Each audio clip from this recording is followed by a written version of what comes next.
Happy Valentine's Day to you all.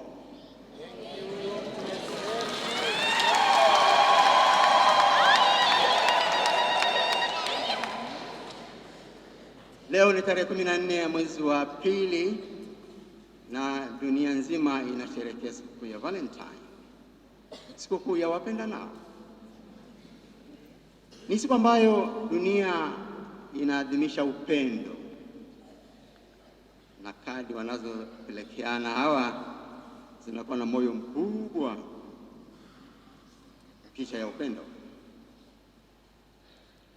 Kwa wengi, hasa vijana, na leo tuna wengi sana wamejaa kule nje, wanaposikia neno Valentine wanapata picha ya romantic love. Masomo yote ya leo yamezungumzia kuhusu upendo, kuhusu love. Sasa upendo unaozungumzwa katika wale wanaosherehekea Valentine na upendo tuliyesikia katika masomo yote matatu ni sawa au ni tofauti? Nilikutana na kijana mmoja msomi ambaye alikuwa na shida ya kuelewa upendo kama unavyofundishwa na Bwana wetu Yesu Kristo, kama tulivyosikia katika Injili ya leo. Huyu kijana alitumia mfano wa love at first sight kujieleza.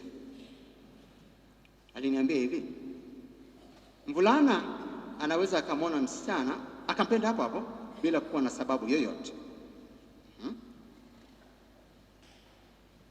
Na hii yeye akadai kwamba ni ushahidi, ni proof kwamba upendo ni mvuto unaotoka ndani ya mtu. It's a feeling, aliniambia. Na kwa kuwa ni feeling, kwa kuwa ni hisia, mtu hawezi kuutawala wala kuupinga. Akamalizia kwa kuniuliza swali: kuwaje basi Kristo awaagize watu wapendane wakati upendo ni kitu kinachojitokeza chenyewe kutoka ndani? It's a feeling. Sisi wapenda sana ndugu zangu, na kwa maana pekee vijana mko wengi, upendo wa kweli sio hisia. It is not feelings. It is not. Tukilinganisha upendo na hisia, hiyo hisia itakapokuwa haipo, itakapokauka, na upendo utaisha. Na ndicho tunachoshuhudia katika ndoa nyingi za vijana siku hizi. Wanaoana kwa mvuto, kwa hisia, kwa feelings, na zinapoondoka hizo feelings na ndio mwisho wa ndoa. Sasa tujiulize swali: upendo wa kweli ni nini?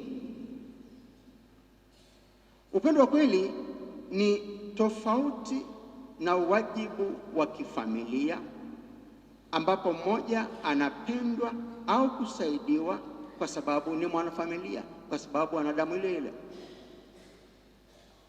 Anapendwa kwa sababu ni baba, anapendwa kwa sababu ni mama, anapendwa kwa sababu ni kaka, ni dada, ni mtoto na kadhalika.